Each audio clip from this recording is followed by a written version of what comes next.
ป๊าดทุกคนอะอายสุดดังสุดปังล่าสุดมีรายชื่อเข้าซิงรางวัลทีนี่ลูกทุ่งอาวอร์ดข้างทีหนึ่งโอ้โหอะอายอุ๋งอิงสองเอ้ยน้องเข้าซิงพร้อมๆกันเลยสบายดี FC แฟนคลับทุกทานมาพบมาพ่อกันคลิปนี้มีเรื่องราวข้อมูลข่าวสารเกี่ยวข้องกับแวดวงการหมอลำเนาะทานผู้ชมปีนี้ซึ่งเป็นปีที่พิเศษที่สุดที่ผ่านมานี่ก็สร้างกระแสฮือฮามีรางวัลนั่นมีรางวัลนี่หลายคนก็ได้เข้าหลายคนก็บ่มีซื้อเข้าซิ่งนู่นนี่นั่นผสมปนเปกันไปแต่ว่าหลังจากปิดฤดูกาลปีนี้มีรางวัลใหม่ขึ้นมาให้ FC แฟนคลับได้ซื่นอกซื่นใจให้ FC แฟนคลับคอหมอลำได้ตื่นเต้นไปพร้อมๆกันโดยเฉพาะ FC แฟนคลับของอุ๋งอิงเพชรบ้านแพง FC แฟนคลับของน้องอาอายสกุลพรลูกสาวของบอสนกพงศกรแห่งวงเสียงวีฮกนั่นเองรางวัลนี่เป็นไปเป็นมาคือแนวใดจัดขึ้นจักปีเดียวค่อยจะไปนำเสนอกันแล้วกันเด้อทุกคนเนาะแต่ว่าคนที่เข้าซิงนี่มีอุ๋งอิงเพชรบ้านแพงยูกิแล้วก็อาอายแล้วก็ยูริ4คนนี่ทานผู้ชม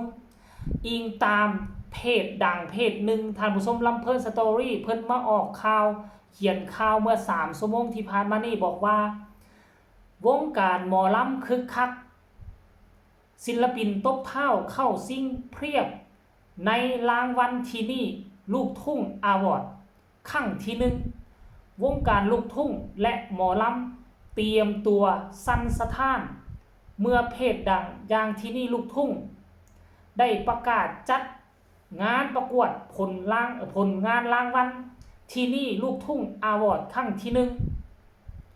งานนี้รวบรวมศิลปินลูกทุ่งหมอลำเข้าซิง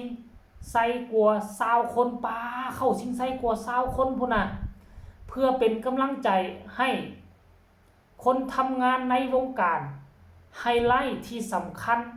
ทำเอาพอยกแม่ยกแฟนคลับนั่งบ่ติดเก้าอี้คือทับศิลปินหมอลำรุ่นใหม่ไฟแห้งที่ตบเท้าเข้าซิงรางวัลกันอย่างต่อเนื่องซึ่งมีตัวเต็งขวัญใจมหาชนที่ได้ที่น่าจับตาเบิงจับตามองผ่านเข้าซิงมีดังนี้ป้าเขาเจ้ามีการคัดเลือกคัดกรองก่อนลงหน้าแล้วได้ผ่านเข้าซิงแล้วจึงมานำเสนอซึ่งหมอลำผ่านเข้า4 คนคือค่อยเว้าเมื่อกี้นั่นแหละคนทำอิฐเลยอุ๋งอิงรัตนาพรรหัสเข้าซิง L07 ยูกิเพ็ญภการหัสเข้าซิง L17 ผู้ที่3คือยูริรหัสเข้าซิง L19 คนสุดท้ายของศิลปินหมอลำอาอายสกุลพรรหัสเข้าซิง L20 หรือว่า L20 ในภาษาไทยนั่นเองเนาะฮักไผ่เสียไผ่มักผลงานของศิลปินคนใดอย่าลืมไปโหวตส่งกำลังใจและร่วมรุ่นให้ศิลปินในดวงใจของเจ้าขั้วรางวัลแห่งปีไปครองได้ที่เพจที่นี่ลูกทุ่งเลยว่าซันเดแฮชแท็กที่นี่ลูกทุ่งอาวอร์ดครั้งที่หนึ่งศิลปินหมอลำอุ๋งอิงเพชรบ้านแพงยุกิไหทองคำยูริโตเกียวมิวสิกอาอายสกุลพรทานผู้ชม FC แฟนครับตื่นเต้นพร้อมๆกันเลยเนี่ยบ่คิดบ่ฝันว่ามันจะมีรางวัลแบบนี้ก็คือว่าทั้งเพจที่นี่ลูกทุ่งข้าเจ้าได้จัดขึ้นอาจจะบ่แม่นรางวัลใหญ่รางวัลโตแต่ว่ารางวัลนี้น่ะก็เฮ็ดให้บรรดาศิลปินหมอลำหลายๆคนที่ตกหล่นจากรางวัลอื่นๆได้มีโอกาสเข้ามาซิงทานผู้ชมแต่ว่าที่ผ่านมานี่บุคคลที่เฮาอ่านชื่อมานี่ก็ล้วนแล้วแต่มีผลงานประจักษ์และก็มีชื่อเข้าชิงรางวัลต่างๆมาแล้วนะเพราะว่าเขาเจ้าก็บ่ได้ว่าสิคัดเลือกเอาคนธรรมดาเด้เนาะคนที่ผ่านเข้ามานี่คือหัวกะทิเบอร์ต้นๆของวงการหมอลำได้ทุกคนเลยเบอร์ต้นๆของวงการหมอลำเลยแหละแล้วก็บ่คิดบ่ฝันว่าในยุค2026นี่ยุคที่เป็นยุค AI ยุคที่ศิลปินหมอลำเกิดขึ้นคือดอกเฮ็ดเกิดขึ้นคือนอเฮ็ดแต่ว่าเป็นหยังเนาะอ้ายสกุลนพรก็ยังผ่านเข้ามาจนได้อันนี้คือโตการันตี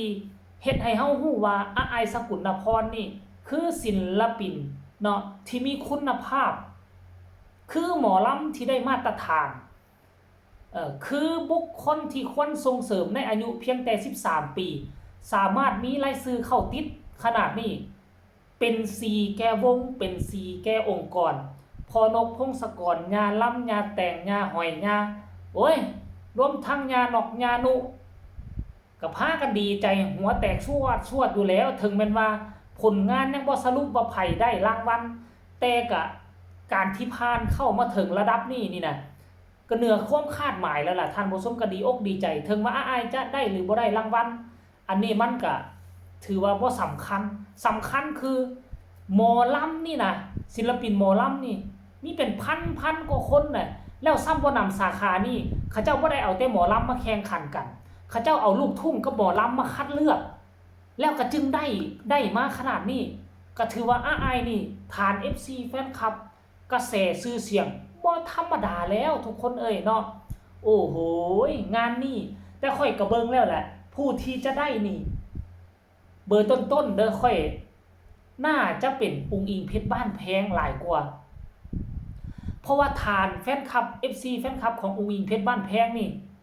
เหนือกว่า3คนนี่หลายเท่าแต่ว่ายูกิก็บ่ธรรมดาเด้แต่ว่าส่วนใหญ่แล้วคันมีรายการใดที่เกี่ยวข้องกับลูกทุ่งหมอลำแหละส่วนใหญ่แล้วอุงอิงเพชรบ้านแพงจะต้องได้รางวัลไปครอบครองแต่ก็บ่แน่รางวัลนี่เปิดเป็นปีแรกเปิดเป็นครั้งแรกเผลอๆอาจจะเป็นยูกิเผลอๆอาจจะเป็นอ้ายเผลอๆอาจจะเป็นอีหยังก็ผู้ใดลืมแล้วเมื่อกี้นี่ท่านผู้ชมอีกคนนึงเบิ่งกันเด้อ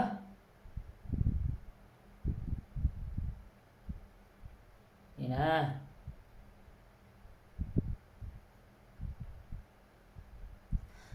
เผลอๆอาจจะเป็นยูกินี่เสียง ชื่อนี่คล้ายๆกันเนาะท่านผู้ชมเนาะก็เอาเป็นว่ามารอท่ารุ่นดีกว่าท่านผู้ชมเอ้ยไผเป็น FC คนใดมักศิลปินคนใดก็พากันสนับสนุนศิลปินที่ตนเองมักโดยการเข้าไปโหวตที่เพจของที่นี่ลูกทุ่งท่านผู้ชม FC แฟนคลับจับตาเบิงจับตามองอนาคตอันใกล้นี้ไผจะเป็นหนึ่งเดี๋ยวก็ฮู้กันสำหรับคลิปนี้ก็ฝากกดไลค์กดแชร์กดติดตามที่สำคัญอย่ากดข้ามโฆษณาผู้ใดมีคำตำหนิติชมคำคิดคำเห็นคือแนวใด